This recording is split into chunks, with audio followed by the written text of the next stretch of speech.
ನಮಸ್ತೆ ಗೆಳೆಯರೆ. ಇವತ್ತು ತುಂಬಾ ಒಳ್ಳೆ ಟಾಪಿಕ್. ದೇವರ ನಡೆ ಹೇಗಿರುತ್ತೆ, ದೇವರ ಭಾಷೆ ಹೇಗೆ ಕಲಿಯೋದು, ಭ್ರಷ್ಟರ ಮಕ್ಕಳ ಪರಿಸ್ಥಿತಿ ಏನಾಗುತ್ತೆ, ದೇಶದ ಬೀಸುವ ದೊಣ್ಣೆಯಿಂದ ತಪ್ಪಿಸ್ಕೋಬಹುದು, ಭಗವಂತನ ಬೀಸುವ ದೊಣ್ಣೆ ತಪ್ಪಿಸ್ಕೊಳಕ್ಕಾಗತ್ತಾ,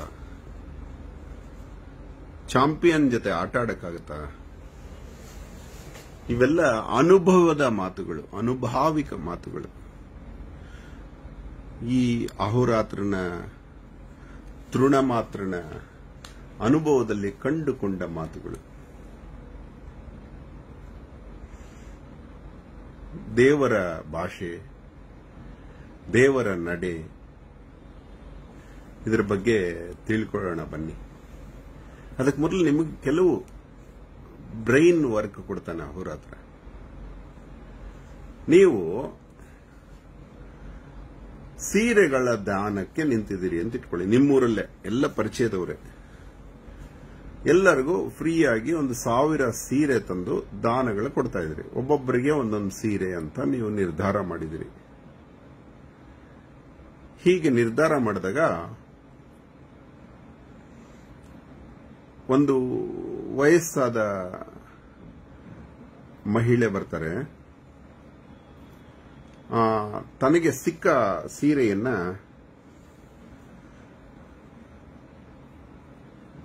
ಪಕ್ಕಕ್ಕಿಟ್ಕೊಂಡು, ನಮ್ಮ ದೊಡ್ಡ ಮಗಳಿಗೊಂದು ಕೊಡಪ್ಪ ಅಂತ ಹೇಳಿದ್ರೆ ಇವಾಗ ಕೊಡ್ತಾನೆ ಆಕೆಗೊಂದು. ದೊಡ್ಡ ಸೊಸೆಗೆ ಕೊಡಪ್ಪ ಅಂದ್ರೆ ಆಕೆಗೊಂದು ಕೊಡ್ತಾನೆ. ಇವನು ಗೊತ್ತು ಅವ್ರ ಮನೇಲಿ ಎಷ್ಟು ಜನ ಇದ್ದಾರೆ ಅಂತ, ಹಳ್ಳಿ ಅಲ್ವಾ. ಹೀಗೆ ಮನೇಲಿ ಇರೋ 8 ಹೆಣ್ಣು ಮಕ್ಕಳಿಗೂ ಒಂದೊಂದು ಸೀರೆ ಅಂತ ಕೊಡ್ತಾನೆ ಆಕೆ ಜೊತೆಗೆ. ಅದಾದ ಸ್ವಲ್ಪ ಸಮಯದ ನಂತರ ಅದೇ ಮನೆಯ ಹೆಣ್ಣು ಮಗು ಬರುತ್ತೆ ಸೀರೆಗೆ. ಅವಾಗ ಇವನು ಹೇಳ್ತಾನೆ, ಇಲ್ಲಮ್ಮ ನಿನ್ ಸೀರೆ ನಿಮ್ಮ ಅತ್ತೆ ತಗೊಂಡೋಗಿದ್ದಾರೆ. ಹಿಂದೆ ಇರೋ ಇನ್ನೊಂದು ಹೆಣ್ಣು ಬಂದ್ರೆ ನಿನ್ ಸೀರೆ ನಿಮ್ ತಾಯಿ ಕೊಟ್ಟಾಯ್ತು. ಹೌದಾ, ನಮಗ್ ಕೊಡ್ಲೇ ಇಲ್ವಲ್ಲ ಅಮ್ಮ ಅಂತ ಅವ್ರು ಹೇಳಿದ್ರೆ, ಅದಕ್ಕೇನು ಮಾಡಕ್ಕಾಗಲ್ಲಮ್ಮ, ನಿಮ್ ಲೆಕ್ಕಾಚಾರ ನೀವು ನೋಡ್ಕೊಳ್ಳಿ ಅಂತಾನೆ. ಸೇಮ್ ಮೆಂಟಾಲಿಟಿ ಭಗವಂತಂದು. ಇದೇ ಮೆಂಟಾಲಿಟಿ ಇರುತ್ತೆ ಭಗವಂತಂದು. ಊಹೆ ಮಾಡ್ಕೊಳ್ಳಿ. ಭಗವಂತನ ಭಾಷೆ, ಭಗವಂತನ ನಡೆ ನಮ್ಮ ಹಾಗೆ ಇರುತ್ತೆ. ನೀವು ಕೊಡುವವರಾದಾಗ ನಿಮಗೆ ಭಗವಂತನ ಪರಿಚಯ ಆಗುತ್ತೆ. ಯಾಕಂದ್ರೆ ಅವನು ಕೊಡುವವ. ನೀವು ಕೊಡುವ ಜಾಗದಲ್ಲಿ ಕೂತಾಗ ನೀವು ದೇವರಾಗಿರ್ತೀರಿ. ಅಂದ್ರೆ ನಿಷ್ಪಕ್ಷಪಾತವಾಗಿ ನೀವು ಕೆಲಸ ಮಾಡ್ತಾ ಇರ್ತೀರಿ ಅಂತ ಇಟ್ಕೊಳ್ಳಿ. ನೀವು ಲೆಕ್ಕಾಚಾರದಲ್ಲಿ ಊರಲ್ಲಿ 1000 ಹೆಣ್ಣು ಮಕ್ಕಳಿದ್ರೆ ನೀವು 1000 ಹೆಣ್ಣು ಮಕ್ಕಳಿಗೂ ಒಂದೊಂದು ಸೀರೆ ಕೊಡೋದು ನಿಮ್ಮ ಕರ್ತವ್ಯ ಆಗಿರುತ್ತೆ. ಆದ್ರೆ ಒಂದು ಹೆಣ್ಣು 8 ಸೀರೆ ಬೇರೆಯವರ ಹೆಸರಲ್ಲಿ ತಗೊಂಡು ಹೋಗ್ಬಿಟ್ರು ಅಂತ ಇಟ್ಕೊಳ್ಳಿ. ಅವ್ರ ಮನೆ ಸೇರಿದೆ, ಹಾಗಾಗಿ ಆ ಮನೆಯ ಬೇರೆ ಹೆಣ್ಣುಗಳಿಗೆ ಕೊಡೋದಿಲ್ಲ ಇವರು ಸೀರೆ ಅಲ್ವಾ. ಯಾಕೆ ವಿಚಾರ ಹೇಳ್ತಾ ಇದ್ದೀನಿ ಅಂದ್ರೆ, ಇತ್ತೀಚೆಗೆ ನಡೆದ ಘಟನೆ. ಅಹೋರಾತ್ರನ ಹತ್ರ ಒಬ್ಬರು ರಿಟೈರ್ಡ್ ಬಿಗ್ ಅಡ್ಮಿನಿಸ್ಟ್ರೇಟಿವ್ ಆಫೀಸರ್ ಬಂದಿದ್ರು. ಅವರು ಪತಿ ಪತ್ನಿ ಇಬ್ರು ಬಂದಿದ್ರು. ಅವರು ಬೇಕಾದಷ್ಟು ಐಶ್ವರ್ಯ ಇದೆ. ಕಷ್ಟಪಟ್ಟು ಅವರ ಒಬ್ಬ ಮಗನನ್ನ ಇಂಜಿನಿಯರ್ ಮಾಡಿದ್ದಾರೆ, ಇನ್ನೊಬ್ಬ ಮಗ ಹೋಟೆಲ್ ಮ್ಯಾನೇಜ್ಮೆಂಟ್ ಮಾಡಿದ್ದಾನೆ. 5 ಸ್ಟಾರ್ ಹೋಟೆಲ್ ಮ್ಯಾನೇಜ್ಮೆಂಟ್. ಸಿಕ್ಕಾಪಟ್ಟೆ ದುಡ್ಡು ಕೊಟ್ಟು ಓದಿಸಿದ್ದಾರೆ. ದೊಡ್ಡ ಮಗನಿಗೆ 45 ವರ್ಷ, ಚಿಕ್ಕ ಮಗನಿಗೆ 38 ವರ್ಷ. ಇಬ್ಬರಿಗೂ ಮದುವೆ ಆಗೋದಿರ್ಲಿ ಕೆಲಸನೇ ಇಲ್ಲ. ಆದ್ರೆ ಅವರಿಗೆ ಊಟ ತಿಂಡಿಗೆ ಏನು ತೊಂದರೆ ಇಲ್ಲ. ಇಬ್ರು ಬುದ್ಧಿವಂತರಂತೆ. ಇಬ್ಬರಿಗೂ ಕೆಲಸ ಯಾಕೆ ಸಿಗಲಿಲ್ಲ? ಅವರು ದೊಡ್ಡ ಮಗ ಅಂತೂ ಅನೇಕ ವಿಚಾರಗಳಲ್ಲಿ ಅಪ್ಪನ ದುಡ್ಡನ್ನು ಸುಟ್ಟೇ ಬಿಟ್ಟಿದ್ದಾನೆ. ಆಲ್ಮೋಸ್ಟ್ ವೇಸ್ಟ್ ಮಾಡಿಬಿಟ್ಟಿದ್ದಾನೆ. ವಿದೇಶಕ್ಕೆ ಹೋಗಿ ಬರ್ತೀನಿ ಅಂತ ಒಂದು 80 ಲಕ್ಷ ಅಲ್ಲೇ ಸುಟ್ಟು ಬಿಟ್ಟಿದ್ದಾನೆ, ವೇಸ್ಟ್. ಹೀಗೆ ಅವನು ಕೈ ಹಾಕಿದ್ದೆಲ್ಲ, ನಾನು ದುಡಿದಿದ್ದೆಲ್ಲ ಕಳೀತಾ ಇದ್ದಾರೆ ಮಕ್ಕಳು. ಸಂಪಾದನೆ ಬಿಲ್ಕುಲ್ ಝೀರೋ, ಮದುವೆನೂ ಆಗ್ತಿಲ್ಲ ಅಂತ ಕೇಳಿದ್ರು. ಯಾಕೆ ಹಿಂಗಾಗ್ತಿದೆ? ನೀವು ಹೇಳಿ, ಇವಾಗ ಭಗವಂತನ ಭಾಷೆ ಏನು ಅಂದ್ರೆ, ಪ್ರತಿಯೊಬ್ಬರಿಗೂ ದೇವರು ಒಂದು ಸಂಬಳದ ಕೆಲಸ ಅಂತ ಕೊಟ್ಟಿದ್ರು. ಇವನಿಗೆ ತಿಂಗಳಿಗೆ 1.5 ಲಕ್ಷ ಸಂಬಳ, ಸೀನಿಯರ್ ಆಫೀಸರ್. ಆ ಸಂಬಳದಲ್ಲಿ ಮುಂಬೈಯಲ್ಲಿ ಇಬ್ಬರಿಗೆ ಮಕ್ಕಳನ್ನ ಸಾಕುವಷ್ಟು ಸಂಬಳ, ಶಾಲೆಗೆ ಸೇರಿಸುವಷ್ಟು ಸಂಬಳ, ಪತ್ನಿಯ ಬೈಕೆಗಳನ್ನೆಲ್ಲ ಈಡೇರಿಸುವಷ್ಟು ಸಂಬಳ ಸಾಕಾಗಿತ್ತು. ಆದರೆ ಆತ ದುಡಿದಿದ್ದು ಸರ್ಕಾರದ ಕೆಲಸದಲ್ಲಿ ಕೋಟಿಗಟ್ಟಲೆ. ಅದನ್ನೆಲ್ಲ ಕೆದಕಕ್ಕೆ ಹೋಗ್ಲಿಲ್ಲ ಅಹೋರಾತ್ರ. ಯಾಕಂದ್ರೆ ಇವನ ಗುರಿ ಅವರವರ ಪಾಪಕ್ಕೆ ಪ್ರಕೃತಿ ಫಲ ಕೊಟ್ಟೆ ಕೊಡುತ್ತೆ. ಅದರಲ್ಲಿ ಮತ್ತೆ ನಾವು ಕೆದಕಬಾರದು. ಆದರೆ ನಿಮಗೆ ಇಲ್ಲಿ ಹೇಳಕ್ ಏನು ಹೊರಟಿದ್ದೀನಿ ಅಂದ್ರೆ, ಅವ್ರ ಹತ್ರ ಈ ಕತೆ ಹೇಳಿದೆ ನಾನು. ನೀವೇನ್ ಮಾಡ್ತೀರಿ ಸರ್, ಗಂಡ ಹೆಂಡತಿ, ನೀವು 1000 ಸೀರೆ ಕೊಡಬೇಕು. ಒಬ್ರು ಬಂದು ಮನೆಯ 8 ಹೆಣ್ಣು ಮಕ್ಕಳಿಗೆ ಸೀರೆ ಕೇಳ್ತಾರೆ, ಅವ್ರಿಗೆ ನೀವು ಕೊಡ್ತೀರಿ. ಮತ್ತೆ ಆ ಹೆಣ್ಮಕ್ಳು ಬಂದು ಸೀರೆ ಕೇಳಿದ್ರೆ ಕೊಡ್ತೀರಾ? ಬಿಲ್ಕುಲ್ ಇಲ್ಲ, ಓಡಿಸ್ತೀನಿ ಅಂತ ಹೇಳ್ಬಿಟ್ಟ ಆ ಮನುಷ್ಯ ಕಠಿಣವಾಗಿ. ಹಾಗಾದ್ರೆ ನಿಮಗೊಂದು ನೀತಿ, ಅವ್ರಿಗೊಂದು ನೀತಿ ಯಾಕೆ? ನಿಮ್ಮಿಬ್ಬರ ಮಕ್ಕಳ ಭವಿಷ್ಯದಲ್ಲಿ ಸಂಪಾದಿಸುವ, ಅವರ ಮಕ್ಕಳ ಸಂಪಾದಿಸುವ, ಹೀಗೆ 4 ತಲೆಮಾರುಗಳಿಗೆ ಮೊಮ್ಮಕ್ಕಳು ಸಂಪಾದಿಸುವ ಹಣನ ನೀವೇ ಸಂಪಾದಿಸ್ಬಿಟ್ರಿ. ಇವಾಗ ಅವ್ರಿಗೆ ದೇವರು ಯಾಕೆ ಕೊಡ್ತಾರೆ? ಇನ್ನು ಬೇರೆಯವರಿಗೆ ಯಾರಿಗೆ ಸಂಪಾದನೆ ಇಲ್ವೋ ಅವ್ರಿಗೆ ಕೆಲಸ ಕೊಡ್ತಾರೆ. ಇವರಿಗೆ ಎಷ್ಟೇ ವಿದ್ಯೆ ಇದ್ರೂ ಕೊಡ್ತಾ ಇಲ್ಲ. ಯಾಕೆಂದ್ರೆ ಅವ್ರ ದುಡ್ಡನ್ನೆಲ್ಲ ನೀವೇ ಸಂಪಾದಿಸ್ಬಿಟ್ರಲ್ಲ. ಮಕ್ಕಳು ಬೈತಾರಂತೆ, ನಮಗೇನು ಕೆಲಸ ಮಾಡೋಕ್ಕಿಲ್ಲ, ಕೆಲಸ ಇದ್ರೆ ಮಾಡ್ತೀವಿ, ದಿನ ಪೀಡಿಸ್ತಾ ಇರ್ತಾರಂತೆ, ನಮ್ಗೆ ಯಾಕೆ ಕೆಲಸ ಸಿಗ್ತಿಲ್ಲ ಅಂತ.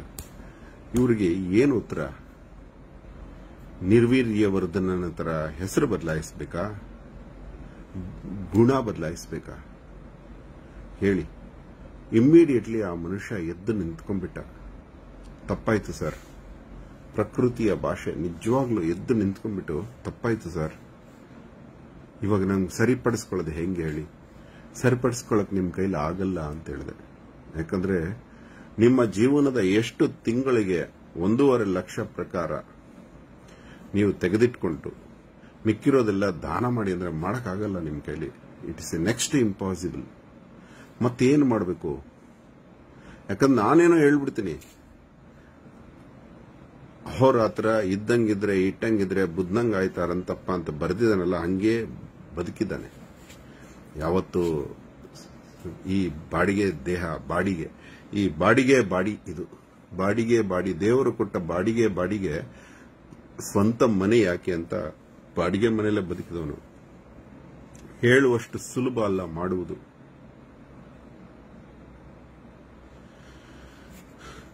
ಈ ನರಭಕ್ಷಕ ಮುಂಬೈಯಲ್ಲಿ ಮಳೆ ಇಲ್ಲ ಇದನ್ನೆಲ್ಲ ಕೇಳೋ ಬದಲು ಸುಮ್ಮನೆ ಕೇಳಿ. ಯಾಕೆ ಇವೆಲ್ಲ ಮಾತು ಕೇಳಬೇಕಾ? ನೀವು ಕ್ವಶನ್ ಕೇಳಬೇಕಾ?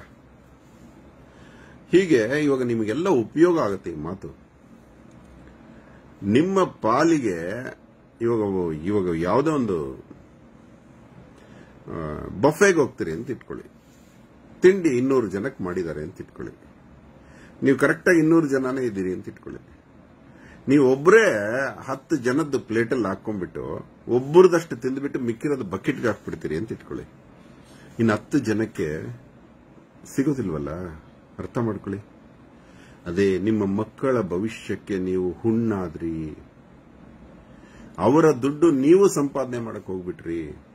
ಅವರು ಕಟ್ಟುವ ಮನೆನ ನೀವೇ ಕಟ್ಟಕ್ ಹೋಗ್ಬಿಟ್ರಿ. ಈ ಮಗನಿಗೊಂದು ಮನೆ, ಆ ಮಗನಿಗೊಂದು ಮನೆ, ಹೀಗೆ. ಒಂದು ನಿಮಿಷ ಯಾರು ಬಂದಿದ್ದಾರೆ?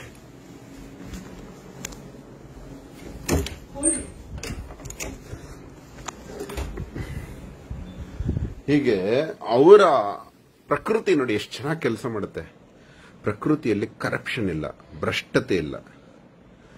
ಯಾಕಂದ್ರೆ ಇದು ಮಾನವ ನಿರ್ಮಾಣ, ಇದರಲ್ಲಿ ಭ್ರಷ್ಟತೆ ಇರುತ್ತೆ. ಸಂವಿಧಾನದ ಕೆಳಗಡೆ, ಚಾಪೆ ಕೆಳಗಡೆ ತುರಿದ್ರೆ ರಂಗೋಲೆ ಕೆಳಗೆ ತುರಿದಂಗೆ ತೂರ್ತಾರೆ. ಸಂವಿಧಾನದಿಂದಾನು ತಪ್ಪಿಸ್ಕೊಂಡ್ಬಂದ್ಬಿಡ್ತಾರೆ. ಆದರೆ ದೇವರಿಂದ ತಪ್ಪಿಸ್ಕೊಳ್ಳಕ್ ಸಾಧ್ಯನಾ?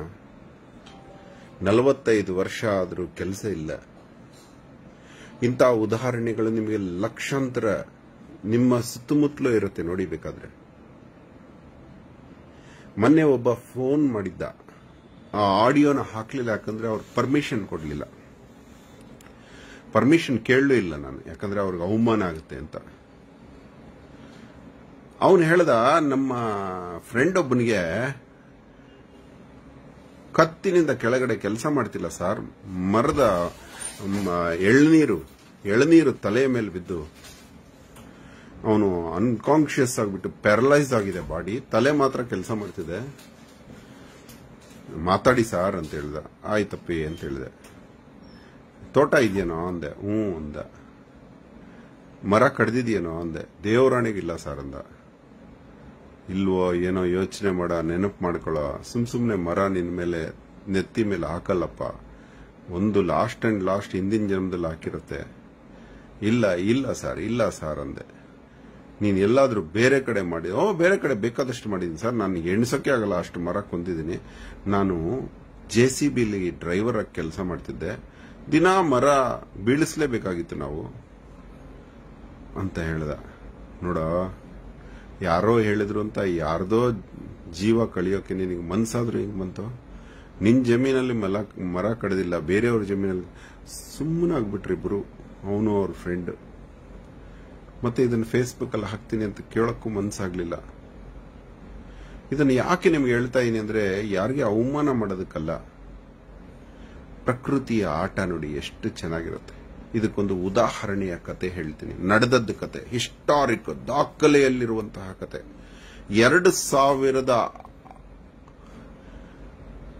2300 ವರ್ಷಗಳ ಹಿಂದೆ ನಡೆದ ಕತೆ, ಭಾರತದಲ್ಲಿ ನಡೆದ ಕತೆ,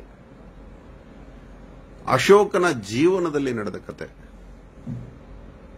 ಅಶೋಕ ಯೌವನದಲ್ಲಿದ್ದಾಗ ಕಳಿಂಗ ಯುದ್ಧಕ್ಕೆ ಮುನ್ನ ಬೇಟೆಗೆ ಹೋಗುವ ಹವ್ಯಾಸ ಇರುತ್ತೆ ಅವನಿಗೆ ತುಂಬಾ ಇಷ್ಟ. ಪ್ರಾಣಿಗಳನ್ನು ಕೊಂದು ಆ ಹಿಂಸೆ ನೋಡೋದು ಎಲ್ಲ ತುಂಬಾ ವಿಕೃತ. ಅವನು ತುಂಬಾ ನೊಂದಿರ್ತಾನೆ. 100 ಜನ ಅಣ್ಣಂದಿರು ಅವನನ್ನ ತುಳಿದು ಆ ಕೋಪವನ್ನ ಬೇರೆಯವ್ರ ಮೇಲೆ ತೋರಿಸ್ತಾ ಇರ್ತಾನೆ. ಹಾಗೆ ಬೇಟೆಗೆ ಹೋಗಿದ್ದಾಗ ಒಂದು ಅತಿ ಸುಂದರವಾದ ಜಿಂಕೆಯ ಮರಿ ಸಿಗುತ್ತೆ. ಅದನ್ನು ಹಿಡಿಯೋಣ ಅಂತ ಹೋದ್ರೆ ದಿನ ಎಲ್ಲ ಜೀವಂತ ಹಿಡಿಬೇಕು ಅಂತ ಇವನ ಆಸೆ. ದಿನ ಎಲ್ಲ ಆಟ ಆಡಿಸ್ಬಿಡುತ್ತೆ. ಕಾಡೆಲ್ಲ ಹುಡುಕ್ತಾರೆ, ರಾತ್ರಿ ಆಟ ಆಡಿಸುತ್ತೆ, ರಾತ್ರಿ ಮಲಗ್ತಾರೆ, ಬೆಳಗ್ಗೆ ಎಲ್ಲ ಹುಡುಕಾಡಿಸ್ತಾನೆ. ಕಡೆಗೆ ಸುತ್ತಾಡಿಸಿ 3 ದಿನದ ನಂತರ ಆ ಜಿಂಕೆಯನ್ನ ಇನ್ನು ಹಿಡಿಯಕ್ಕಾಗಲ್ಲ ಅಂತ ಇವನು ಬಾಣ ಬಿಟ್ಟು ಬಿಡ್ತಾನೆ. ಬಾಣ ಬಿಟ್ಟಾಗ ಆ ಬಾಣ ಜಿಂಕೆಗೆ ತಗಲಿ ಅದು ವಿಲ ಒದ್ದಾಡಿ ಇವನ ಕಡೆ ನೋಡ್ತಾ ಕಣ್ಣು ಬಿಟ್ಟುಕೊಂಡು ಪ್ರಾಣ ಬಿಟ್ಬಿಡುತ್ತೆ. ಆ ಕಣ್ಣು ಅತಿ ಸುಂದರ ಕಣ್ಣು. ಅವನ ಕಣ್ಣು ಆ ಜಿಂಕೆಯ ಕಣ್ಣಿನ ಮೇಲಿನ ಪ್ರೀತಿಗೆ ಆ ಜಿಂಕೆ ನಡಿಬೇಕು ಅಂತ ಹೊರಟಿರ್ತಾನೆ. ಆದರೆ ಸಿಗ್ಲಿಲ್ಲ ಅನ್ನೋ ಕೋಪಕ್ಕೆ ಹೊಡೆದಾಕ್ಬಿಡ್ತಾನೆ. ಕಣ್ಣು ಬಿಟ್ಟು ಸಾಯುತ್ತೆ. ಆಗ ಇವನ 2ನೇ ಪತ್ನಿಗೆ ಮನೆಗೆ ಬಂದು ನೋಡ್ತಾನೆ, ಗರ್ಭಿಣಿಯಾಗಿರ್ತಾಳೆ. ಆ ಮಗು ಹುಟ್ಟತ್ತೆ. ಆ ಮಗು ಹುಟ್ಟಿ ಆ ಮಗುವಿನ ಕಣ್ಣು ಆ ಜಿಂಕೆಯ ಕಣ್ಣಾಗಿರುತ್ತೆ. ಸೇಮ್ ಜಿಂಕೆ ಕಣ್ಣು. ಆ ಜಿಂಕೆ ಕಣ್ಣು ಬಿಟ್ಕೊಂಡು ಹೆಂಗೆ ಪ್ರಾಣ ಬಿಟ್ಟಿರುತ್ತೋ ಅದೇ ಕಣ್ಣೇ ಬಂದಿರುತ್ತೆ ಅವನಿಗೆ. ಆ ಮಗುವಿಗೆ ಕುನಾಲ ಅಂತ ಹೆಸರಿಡ್ತಾನೆ. ಅವನಿಗೆ ಗೊತ್ತೇ ಇಲ್ಲ ಜಿಂಕೆ ಅನ್ಕೊಂಡ್ರೆ ಏನಾಗಬಹುದು ಅನ್ನೋ ಪರಿಣಾಮನೂ ಗೊತ್ತಿಲ್ಲ. ಮುಂದೆ ಬುದ್ಧ ಧರ್ಮ ಸ್ವೀಕಾರ ಮಾಡಿದ ಮೇಲೆ ಅವನಿಗೆ ಅರಿವಾಗುತ್ತೆ, ಪ್ರಾಕೃತಿಕವಾಗಿ ಅರಿವಾಗುತ್ತೆ. ಚಂಡ ಅಶೋಕನಾಗಿದ್ದವನು ಬುದ್ಧ ಧರ್ಮದ ಬೌದ್ಧ ಭಿಕ್ಷು ಅಶೋಕ ಆಗ್ತಾನೆ. ಶೋಕವಿಲ್ಲದ ಅಶೋಕನಿಗೆ ಜೀವನವೆಲ್ಲ ಶೋಕವಾಗುತ್ತೆ. ರಾಜನಾಗಿದ್ರೂ ಅಳುವಂತಹ ಪರಿಸ್ಥಿತಿ ಬರುತ್ತೆ. ಕುನಾಲನಿಗೆ ಒಂದು ಸಾಮ್ರಾಜ್ಯ ಬಿಟ್ಟುಕೊಡಬೇಕಾಗುತ್ತೆ. ಅಲ್ಲಿ ಆಡಳಿತಾಧಿಕಾರಿಯಾಗಿ ಸೇನಾಧಿಪತಿಯಾಗಿ ಕುನಾಲ ರಾಜ್ಯ ಆಳ್ತಾ ಇರ್ತಾನೆ. ಮೊದಲನೆಯ ಹೆಂಡತಿ ಕುನಾಲನ ಮೇಲಿನ ಅಶೋಕನ ಪ್ರೇಮವನ್ನು ನೋಡಿ ರಾಜ್ಯ ಎಲ್ಲ ಇವನೇ ಕಬಳಿಸ್ತಾನೆ ಅಂತ ತಿಳ್ಕೊಂಡು ಅಶೋಕನ ರಾಜಮುದ್ರೆ ಹಾಕಿ ಕುನಾಲನಿಗೆ ಹೇಳಿ ಕಳಿಸ್ತಾನೆ. ಅದರಲ್ಲಿ ರಾಜಮುದ್ರೆ ಹಾಕಿ ಒಂದು ಪತ್ರ ಬರೀತಾಳೆ, ಅಶೋಕನೇ ಬರೆದಂಗೆ. ಅಶೋಕನ ಪತ್ರ ಬಂದ ತಕ್ಷಣ ತಂದೆಯ ಪತ್ರವನ್ನ ಸ್ವೀಕರಿಸ್ತಾನೆ. ಆ ಪತ್ರ ಬಂದ ದಿವಸವೇ ಕುನಾಲನಿಗೆ ಮಗುವಾಗುತ್ತೆ. ಆ ಪತ್ರ ಇನ್ನೂ ಓದಿರಲ್ಲ. ಸಂಪ್ರತಿ ಎನ್ನುವ ಪತ್ರವನ್ನ ಅಶೋಕನ ಕಾಲದಲ್ಲಿ ಸಂಪ್ರತಿ, ಒಳ್ಳೆಯ ಪತ್ರ ಅನ್ನೋ ಭಾವನೆಗೆ ತನಗೆ ಹುಟ್ಟಿದ ಮಗುವಿಗೆ ಸಂಪ್ರತಿ ಅಂತ ಹೆಸರಿಡ್ತಾನೆ. ಮಗುವಿನ ಮುದ್ದಾಡಿ ಮತ್ತೆ ನೀನ್ ಬಂದ ದಿವಸನೇ ಅಪ್ಪ ಪತ್ರ ಬರೆದಿದ್ದಾರೆ ಅಂತ ಪ್ರೀತಿಯಿಂದ ಓಪನ್ ಮಾಡಿ ನೋಡಿದ್ರೆ ನಿನ್ನ 2 ಕಣ್ಣುಗಳನ್ನ ಕಿತ್ತು ಕಳಿಸಿಕೊಡುವುದು ಅಂತ ಬರೆದಿರುತ್ತೆ ಅದರಲ್ಲಿ. ಕುನಾಲ ಕಣ್ಣಿಗೆ ಫೇಮಸ್. ಈಗ ಎಲ್ಲ ಆಕ್ಟರ್ಸ್ ನ ಮಾಡೆಲ್ ಆಗಿ ಇಟ್ಕೋತಾರಲ್ಲ, ಅವಾಗ ಅಶೋಕನ ಮಗ ಕುನಾಲ ಅಂದ್ರೆ ಪೂರಾ ರಾಜ್ಯದಲ್ಲಿ ಮನ್ಮಥ ಅಂತ ಕರೀತಾ ಇರ್ತಾರೆ. ಅವನು ಅಪ್ಪನ ಆಜ್ಞೆಯನ್ನ ತುಂಬಾ ಭಕ್ತಿಯಿಂದ ಪಾಲಿಸಲು ತನ್ನ 2 ಕಣ್ಣುಗಳನ್ನ ಕಿತ್ತು ಪಾರ್ಸಲ್ ಮಾಡಿ ಅಶೋಕನಿಗೆ ಕಳಿಸ್ಕೊಡ್ತಾನೆ. ಆ ಅಮ್ಮ 2 ಕಣ್ಣುಗಳನ್ನ ಬಿಸಾಡ್ತಾಳೆ. ಮತ್ತೆ ಅಶೋಕನಿಗೆ ಗೊತ್ತಾಗತ್ತೆ ವಿಚಾರ, ಮಗನ ಕಣ್ಣು ಕಳೆದುಕೊಂಡಿರೋದು. ತನ್ನ ಪತ್ನಿ ಮಾಡಿದ ಈ ತಪ್ಪಿಗೆ ಅಶೋಕ ಬುದ್ಧಿಸಂ ಸ್ವೀಕಾರ ಮಾಡಿದ್ರು, ಬೌದ್ಧನಾಗಿ ಅಹಿಂಸಾ ಪರಮೋಧರ್ಮ ಅಂತ ಆಗಿದ್ರು ಅವನ ಕೋಪ ನೆತ್ತಿಗೆ ಹತ್ತಿ ಆ ಮೊದಲನೇ ಹೆಂಡತಿಯನ್ನ ಸುಣ್ಣದ ಕಲ್ಲಿಗೆ ಹಾಕಿ ಸುಡಿಸ್ತಾನೆ. ತುಂಬಾ ವಿಕೃತವಾದ ಪನಿಷ್ಮೆಂಟ್ಸ್ ಕೊಡ್ತಾ ಇರ್ತಾನೆ ಅಶೋಕ. ಚಂಡ ಅಶೋಕನ ಚಿತ್ರ ವಿಚಿತ್ರ ಹಿಂಸೆಯ ಶಾಲೆ ಅಂತಾನೆ ಒಂದು ಬಾವಿ ಅಂತಾನೆ ಇದೆ, ಇವತ್ತಿಗೂ ಇದೆ ಆ ಬಾವಿ. ಪಾಟಲಿಪುತ್ರದಲ್ಲಿ ಅಶೋಕನ ಬಾವಿ ಇದೆ. ಆ ಬಾವಿ ಒಳಗೆ ಹಿಂಸೆ ಮಾಡ್ತಾ ಇರ್ತಾರೆ ಶತ್ರುಗಳನ್ನ. ಅಂತಹ ಮತ್ತೆ ಪ್ರಚಂಡ ಆಗ್ಬಿಡ್ತಾನೆ ಅಶೋಕ ಈ ವಿಚಾರ ಕೇಳಿ. ಮಗನನ್ನ ಕಣ್ಣು ಕಳೆದುಕೊಂಡಲ್ಲ ಸುಂದರವಾದ. ಆಗ ಅಶೋಕನಿಗೆ ರಿಯಲೈಸ್ ಆಗತ್ತೆ, ಆ ಮುದ್ದಾದ ಕಣ್ಣಿನ ಜಿಂಕೆಯನ್ನ ಸತಾಯಿಸಿ 3 ದಿನ ಕೊಂದ ಪರಿಣಾಮ ನನ್ನ ಮಗನ ಕಣ್ಣು ಕಿತ್ತುಕೊಂಡಿಯಾ ಪ್ರಕೃತಿ? ನೀನಿಷ್ಟು ವಿಕೃತಿಯ ಅಥವಾ ನಾನು ವಿಕೃತಿಯ ಅಂತ ಹೇಳ್ತಾನೆ. ಎಂತಹ ಕತೆ ನೋಡಿ ಇದು ಅಶೋಕ ಬರೆಸ್ತಾನೆ ಈ ಕತೆನ. ನನ್ನ ಜೀವನದಲ್ಲಿ ಆದ ತಪ್ಪನ್ನ ಬೇರೆ ಯಾರು ಮಾಡಬೇಡಿ, ಯಾವುದೇ ಪ್ರಾಣಿಯನ್ನ ಚಿತ್ರಹಿಂಸೆ ಮಾಡಬೇಡಿ ಅಂತ. ತಿನ್ನುವ ಅಗತ್ಯವಿದ್ರೆ ತಿನ್ನಲು ಯಾವ ರೀತಿ ನೀವು ಬಳಸಬೇಕಾಗತ್ತೆ ಪ್ರಾಣಿಗಳನ್ನೋದು ಎಲ್ಲ ಧರ್ಮಗಳಲ್ಲೂ ಬರೆದಿದೆ. ಚಿತ್ರಹಿಂಸೆ ಮಾಡಬಾರದು. ಈಗ ಹೇಳಿ ಭ್ರಷ್ಟಾಚಾರಿಗಳು ಒಂದು ಸಲ ತಾಳೆ ನೋಡಿ. ಕರ್ನಾಟಕದ ಎಲ್ಲ ಭ್ರಷ್ಟಾಚಾರಿಗಳು, ಎಲ್ಲ ಪ್ರಧಾನಮಂತ್ರಿಗಳಿಂದ ಹಿಡಿದು ಮುಖ್ಯಮಂತ್ರಿಗಳಿಂದ ಹಿಡಿದು ಅವ್ರ ವಂಶದ ಮಕ್ಕಳ ಪರಿಸ್ಥಿತಿ ಏನಾಯಿತು? ಮುಖ್ಯಮಂತ್ರಿಗಳು ಕರ್ನಾಟಕದ ಬಿಗಿನಿಂಗು, ಪ್ರಧಾನಮಂತ್ರಿ, ದೇಶದ ಪ್ರಧಾನಿಗಳು ಯಾರ್ಯಾರು ಭ್ರಷ್ಟರಾಗಿದ್ರೆ, ಸಾಧಾರಣ ಮಂತ್ರಿಗಳು, ಶಾಸಕರು, ನಿಮ್ಮೂರಿನ ಶಾಸಕರು, ಅವರದೇ ಕತೆ ನೋಡಿ. ಅವರು ಮಾಡಿದ ಭ್ರಷ್ಟತೆಯನ್ನ ಸುಖಪಟ್ರ ಮಕ್ಕಳು.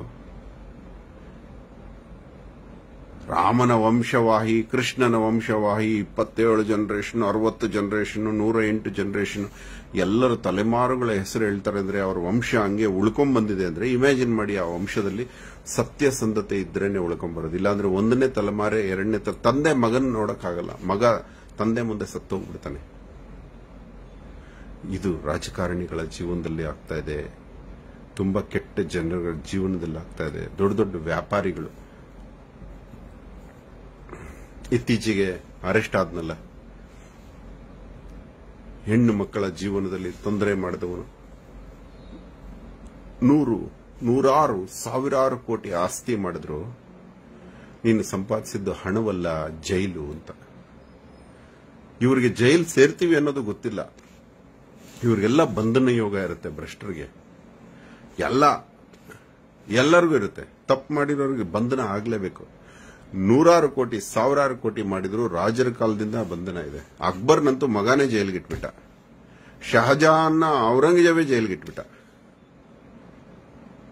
ಆದ್ರೆ ಮಕ್ಕಳು ತಪ್ಪು ಮಾಡಿದ್ರೆ ಜೈಲಲ್ಲಿ ಇಡ್ತಾರೆ ದೊಡ್ಡ ವ್ಯಕ್ತಿಗಳು.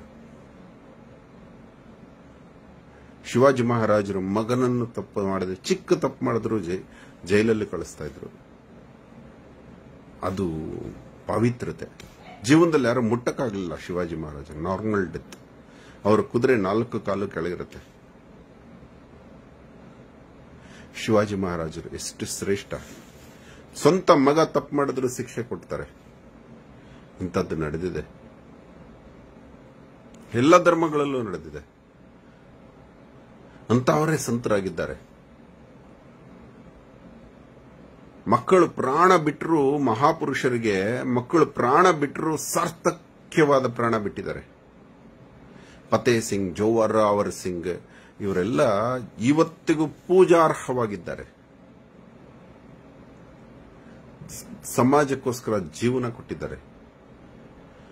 ಇವಾಗ ಹೇಳಿ, ನಿಮ್ಮ ಮಕ್ಕಳಿಗೆ ವಿದ್ಯೆನೂ ಬೇಕು, ಎಜುಕೇಶನ್ ಒಳ್ಳೆ ಸ್ಕೂಲಲ್ಲಿ ಆಗಬೇಕು, ಒಳ್ಳೆ ಕೆಲಸ ಸಿಗಬೇಕು, ನೀವು ಅವ್ರಿಗೆ ಸಂಪಾದಿಸಬೇಕು. ನಿಮ್ ದುಡ್ಡು ಅವ್ರು ಬಳಸಂಗಿಲ್ಲ. ಯಾಕೆ ಮದುವೆ ಮಾಡಿಲ್ಲ ಅಂದ್ರೆ ಅವನ ಕಾಲ ಮೇಲೆ ಅವನೇ ನಿಂತಿಲ್ಲ ಅಂತ ಆ ಕೋಟ್ಯಾಧಿಪತಿನ ಮೊನ್ನೆ ನಿಮ್ ಮಕ್ಕಳಿಗೆ ಯಾಕೆ ಮದುವೆ ಮಾಡಲಿಲ್ಲ ಅಂತ ಕೇಳಿದೆ. ಅವ್ರ ಕೆಲಸನೇ ಸಿಗದಿದ್ರೆ ಹೆಂಗ್ ಮಾಡೋದು ಅಂತ ಅವರಪ್ಪ. ಮತ್ತೆ ನೀವೇನಕ್ಕೆ ಸಂಪಾದನೆ ಮಾಡಿರೋದು? ಅವರಿಬ್ಬರನ್ನ ಒಂದು ಥಿಯೇಟರ್ ಕಳಿಸಿ ಪಿಕ್ಚರ್ ನೋಡ್ಕೊಂಬ ಅಥವಾ ಊರಿಗೆ ಕಳಿಸಿ ಟೂರ್ ಮಾಡ್ಕೊಂಬ ಅಂತ ಹೇಳಕ್ ನಿಮ್ಮ ಹತ್ರ ಹಣ ಇಲ್ವಾ? ಇದೆ, ಆದ್ರೆ ಅವ್ರ ದುಡ್ಡಲ್ಲಿ ಅವ್ರು ಬದುಕಬೇಕು. ನಿನ್ ದುಡ್ಡೇನು ಕತ್ತೆ ಕಾಯಕ ಇರೋದು? ಅವ್ರ ದುಡ್ಡು ನೀನೇ ಸಂಪಾದನೆ ಮಾಡ್ಬಿಟ್ಟೆ, ಅವ್ರು ಮಾಡ್ದಂಗ್ ಮಾಡ್ಬಿಟ್ಟೆ. ಕಡೆಗೆ ಅವರ ಮಗ ಬಂದು ಒಡಿಯೋ ತರ ಮಾತಾಡ್ದ ನನ್ನ ಮುಂದೆನೆ ಅವರಪ್ಪನ. अंकल और बोला अंकल, इनको बुद्धि बोलो अंकल, प्लीज अंकल आप आके हमारा घर का एक पहला बार हमारा घर में शांति देख रहा है अंकल, आपका बात सुन के मैं स्टन हो गया अंकल, क्या बात कर रहा है अंकल ಅಂತ ಹೇಳ್ದ. ಇಮ್ಯಾಜಿನ್ ಮಾಡಿ, ಬದುಕಿದ್ರೆ ಬದುಕಣ್ಣ, ಯಾವ ರೀತಿ ಬದುಕು? ನೀವು ಸ್ಕೂಲ್ ಟೀಚರ್ ಆಗಿದ್ರು ಸರಿ. ಮೊನ್ನೆ ಒಬ್ರು ಬಂದಿದ್ರು, ಅದೇ ಯಾಕೆ ಎಷ್ಟು ಕಥೆಗಳು ಬಿಡಿ, ತುಂಬಾ ಕೋಟ್ಯಾಧಿಪತಿ, ಹೆಂಗಪ್ಪ ಹಿಂಗಾದ್ರೆ ನಿಮ್ಮಪ್ಪ ಹೆಂಗೆ ಅಂತ ಹೇಳಿದ್ರೆ, ನಮ್ಮಪ್ಪ ಸ್ಕೂಲ್ ಟೀಚರ್ ಸರ್, ನಮ್ಮಪ್ಪ ತುಂಬಾ ಪ್ರಾಮಾಣಿಕವಾಗಿ ಬದುಕಿದ್ರು ಸರ್ ಅಂತ ಹೇಳ್ತಾರೆ. ಹಳ್ಳಿಲಿ ಟೀಚರ್ ಆಗಿದ್ರು ಸರ್. ಇವನ್ ನೋಡಿದ್ರೆ ಕೋಟ್ಯಾಧಿಪತಿ, ತಂದೆ ಮಾಡಿದ ಪುಣ್ಯ.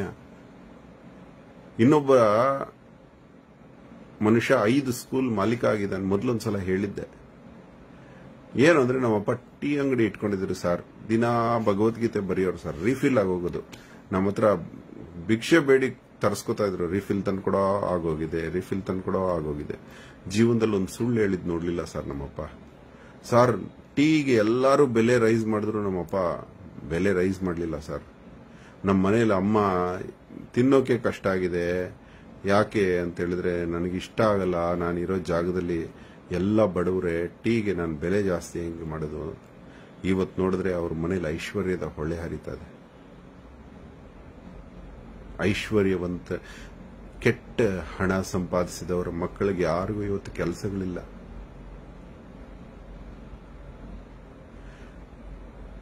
ಪ್ರೈಮ್ ಮಿನಿಸ್ಟರ್ ಕ್ಯಾಂಡಿಡೇಟ್ ಇಂದ ನೀವೆಲ್ಲ ಕಡೆ ಒಂಥರ ಸ್ವಲ್ಪ ಒಂದು ಈ ಅಹೋರಾತ್ರ ಹೇಳಿದ ಈ ಮಕ್ಮಲ್ ಕಣ್ಣು, ಈ ಒಂದು ಕನ್ನಡಕ ಹಾಕೊಂಡು, ಇವತ್ತು ಹೇಳಿದ ಈ ದೇವರ ಭಾಷೆಯ ಕನ್ನಡಕ ಹಾಕೊಂಡು ನೋಡಿ, ನಿಮಗೆ ಸತ್ಯ ಗೊತ್ತಾಗ್ಬಿಡುತ್ತೆ. ಎಂಥ ಬದುಕು, ಸತ್ಯವಾದ ಬದುಕಬೇಕು.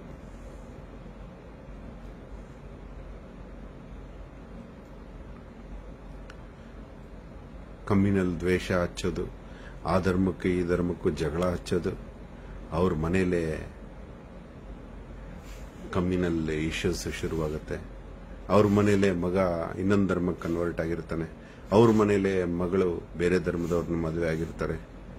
ಎಲ್ಲ ಧರ್ಮದಲ್ಲೂ ನಡೆಯುತ್ತಿದೆ. ಎಕ್ಸ್ಟ್ರೀಮ್ಗೆ ಹೋಗ್ಬಾರ್ದು. ಎಕ್ಸ್ಟ್ರೀಮಿಸಮ್ ಮಕ್ಕಳಿಂದಾನೇ ದೇವರು ಬ್ರೇಕ್ ಮಾಡೋದು. ನಾವು ಯಾವುದೇ ಎಕ್ಸ್ಟ್ರೀಮ್ ಹೋದ್ರೆ ನಮ್ಮ ಮಕ್ಕಳೇ ಅದನ್ನ ಮುರಿತಾರೆ. ಇದು ಸತ್ಯ, ಇದು ಸತ್ಯ, ಇದು ಸತ್ಯ.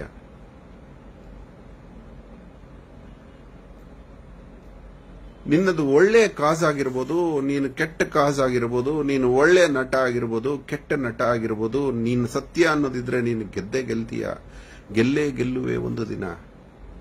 ಆದ್ರೆ ನಿಮ್ಮ ಅಭಿಮಾನಿಗಳು ಬೇರೆಯವರ ಹೆಣ್ಣು ನಿಂದನೆ ಮಾಡೋದು, ಬೇರೆಯವರಿಗೆ ಚಪ್ಪಲಿ ಹಾರ ಹಾಕೋದಾಗ ನೀವು ಮೊದಲು ನಿಮ್ಮ ಅಭಿಮಾನಿಗಳನ್ನ ಖಂಡಿಸಬೇಕು. ಇದು ಮಾಡ್ಬೇಡ್ರೋ, ಹೋರಾಡ್ ತಿನ್ಕೊಂಡ್ರೋ, ನನ್ನದು ನ್ಯಾಯ ಇದ್ರೆ ನಾನು ಗೆದ್ದು ತೋರಿಸ್ತೀನಿ, ನಾನು ಹೆಣ್ಣು ನಿಂದಕ ಅಲ್ಲ, ನಾನು ಚಪ್ಪಲಿ ಹಾರ ಹಾಕುವವನಲ್ಲ. ಚಪ್ಪಲಿ ಅಂದ್ರೆ ಏನ್ರಿ? ಅಪವಿತ್ರನ ಪಾದರಕ್ಷೆ, ಪಾದಗಳನ್ನ ರಕ್ಷಿಸುವಂತದ್ದು. ರಕ್ಷಣೆ ಮಾಡುವವರೆಲ್ಲ ದೇವರೇ ಆಗದ. ಭರತ ತಲೆ ಮೇಲೆ ಹೊತ್ತ ಚಪ್ಪಲಿಯನ್ನ ಬಸವಣ್ಣನವರು ಹಣೆಗೆ ಒತ್ತಿಕೊಂಡ್ರು. ಶರಣರು ಮಾಡಿಕೊಂಡ ತೊಡೆಯ ಚಪ್ಪಲಿಯನ್ನ, ಪಾದರಕ್ಷೆ ಅದು, ಹಣೆಗೆ ಒತ್ತಿಕೊಂಡ್ರು ಬಸವಣ್ಣವರು. ನೀವು ಹಣೆಯ ಮೇಲೆ, ನಿಮ್ಮ ಅಭಿಮಾನಿಗಳು ಹೆಣ್ಣು ಮಗುವಿನ ಹಣೆಯ ಮೇಲೆ ಚಪ್ಪಲಿ ಇಟ್ಟು ಮಾತ್ರಕ್ಕೆ ನೀವು ಗೆಲ್ಲಲು ಸಾಧ್ಯವೇ? ಚಪ್ಪಲಿಯ ಕೆಳಗೆ ನಿಮ್ಮ ಹಣೆ ಬರುತ್ತೆ ಇಂಥ ಕೆಲಸ ಮಾಡಿದ್ರೆ.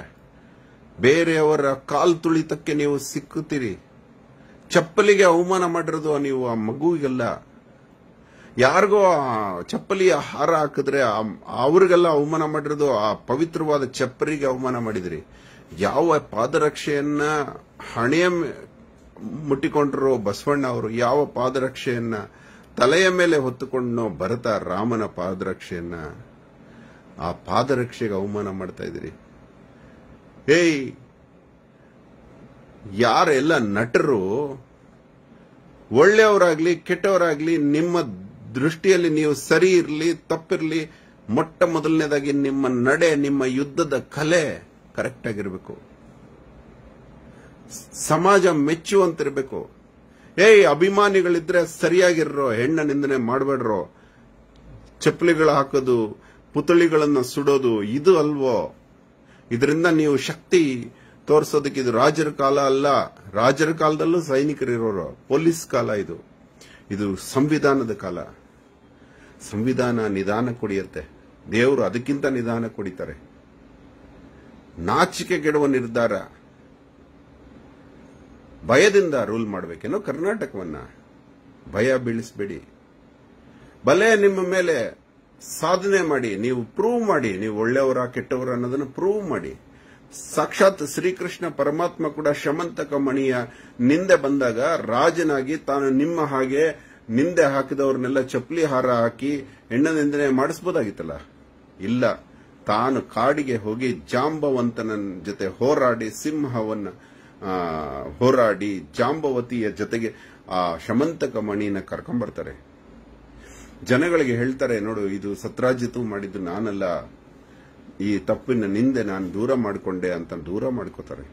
ನಿಮ್ಮ ಮೇಲೆ ನಿಂದೆ ಬಂದಿದೆಯಲ್ಲ, ಪ್ರೂವ್ ಮಾಡಿ. ಇಲ್ಲಾಂದ್ರೆ ಕ್ಷಮೆ ಕೇಳೋದಕ್ಕಿದ್ದೇ ಇದೆ. ತಪ್ಪು ಮಾಡದೇ ಇರೋರು ಇರೋಲ್ಲ. ಹೆಣ್ಣು ನಿಂದನೆ ಮಾಡಿಸ್ತೀರಾ. ಯಾವ ಹಣೆಯ ಮೇಲೆ ಚಪ್ಪಲಿ ಇಟ್ಟರೋ ಆ ಚಪ್ಪಲಿಗಳ ಕೆಳಗಡೆ ನಿಮ್ಮ ಹಣೆ ಬರುತ್ತೆ, ತುಳಿತಕ್ಕೊಳಗಾಗ್ತೀರಿ. ನೀವು ನಿಮ್ಮ ಅಭಿಮಾನಿಗಳ ಮೇಲೆ ಹಾಕ್ಬಿಟ್ಟು ಅವ್ರಿಗೆ ಬುದ್ಧಿ ಇಲ್ಲ, ಬೊಗಳೋ ನಾಯಿಗಳು ಅಂತ ಬಿಟ್ಬಿಟ್ರೆ ಅವರು ಮಾಡಿದ್ದಕ್ಕೆ ನೀವೇ ಕಾರಣ. ಯಾಕಂದ್ರೆ ಅವ್ರು ನಿಮಗೋಸ್ಕರ ಮಾಡಿದ್ದಾರೆ. ಯಾಕಂದ್ರೆ ಅವ್ರಿಗೆ ಬುದ್ಧಿ ಹೇಳಲಿಲ್ಲ ನೀವು, ಹಿಂಗ್ ಮಾಡ್ಬೇಡ್ರು ಅಂತ. ಯಾರೇ ನಟ ಆಗಿರ್ಲಿ, ಯಾರೇ ರಾಜಕಾರಣಿ ಆಗಿರ್ಲಿ, ಈ ರೀತಿ ದಬ್ಬಾಳಿಕೆಯಿಂದ ಹತ್ಯೆಗಳು ಮಾಡಿ ರೂಲ್ ಮಾಡಕ್ ಆಗಲ್ಲ. ಇದು ಬ್ರಿಟಿಷೇ ಓಡೋಗ್ಬಿಟ್ರು.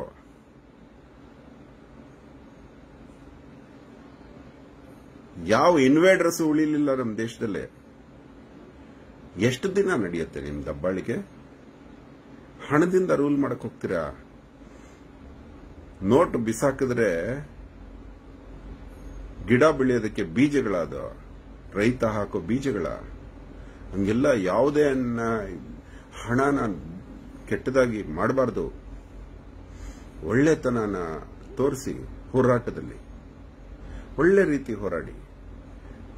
ಅನ್ನೆಸರಿ ನಿಮ್ಮನ್ನೆಲ್ಲ ಕೆಟ್ಟ ಹೆಸರುಗಳು ಬರ್ತಾ ಇದ್ರೆ ನೋಡಕ್ಕಾಗ್ತಿಲ್ಲ ಹೋರಾಟನಿಗೆ. ಸಾಮಾಜಿಕ ವಿಚಾರಗಳು, ರಾಜಕಾರಣಿಗಳು ಹೆಂಗಿರ್ಬೇಕು ನಿಮ್ಮ ನಡೆ, ನ್ಯೂಸ್ ಚಾನೆಲ್ಸ್ ಹೆಂಗಿರ್ಬೇಕು ನಿಮ್ಮ ನಡೆ. ನಾಚಿಕೆ ಆಗಲ್ಲ? BTV ನಾಚಿಕೆ ಆಗಲ್ಲ ನಿಮ್ಗೆ?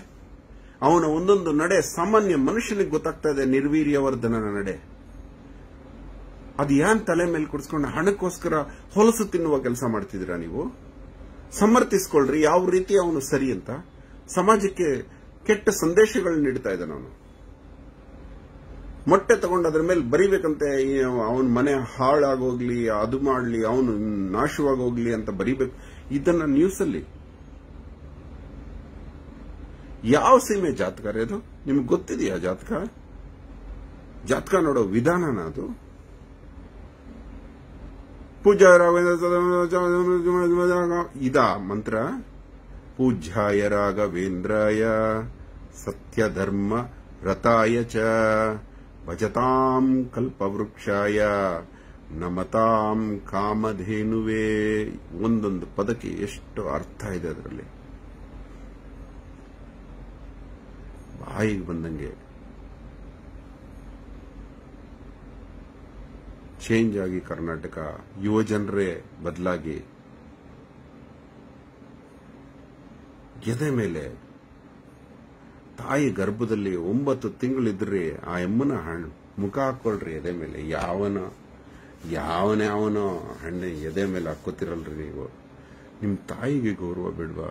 ನಿಮ್ಮನ್ನು 9 ತಿಂಗಳು ಬಾಡಿಗೆ ಮನೆನಾದ ಗರ್ಭ.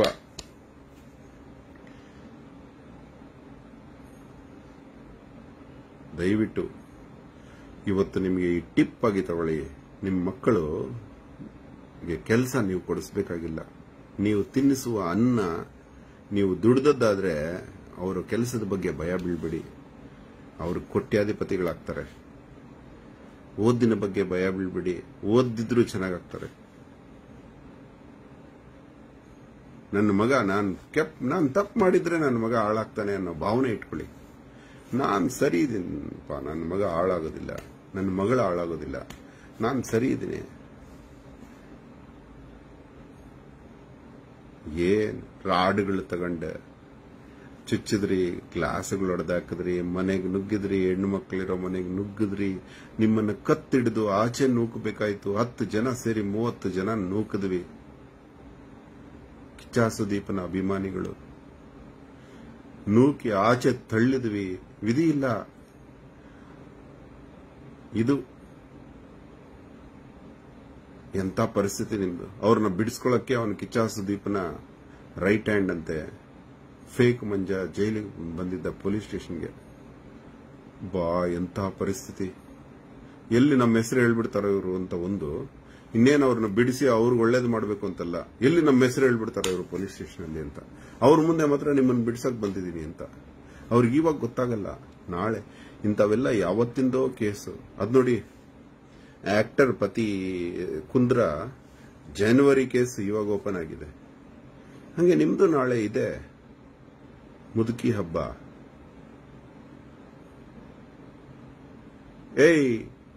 ಮನೆಗೆ ನುಗ್ಗಿದವ್ರೆ, ಜಾಕ್ ಮಂಜ ಬಂದಿದ್ದು ನಿಮ್ಮನ್ನು ಉಳಿಸೋಕಲ್ಲ, ನಿಮ್ಮ ಹತ್ರ ಆಡಿದ ನಾಟಕ ಅದು. ಅವನು ಬಂದಿದ್ದು ಅವನ ಹೆಸರು ನೀವು ಹೇಳಬಾರ್ದು ಅಂತ, ಮತ್ತೆ ಸುದೀಪನ ಹೆಸರು ಹೇಳಬಾರ್ದು ಅಂತ. ನಿಮ್ಮ ಹತ್ರನೂ ನಿಮ್ಮ ಜೀವನಗಳ ಹಾಳಾಗತ್ತಲ್ಲ ಸಂವಿಧಾನದ ಅಡಿಯಲ್ಲಿ. ಅವಾಗ ನಿಮ್ಗೆ ಅರ್ಥ ಆಗತ್ತೆ ಎಲ್ಲಿ ಮೋಸ ಹೋದ್ರಿ ನೀವು ಅಂತ.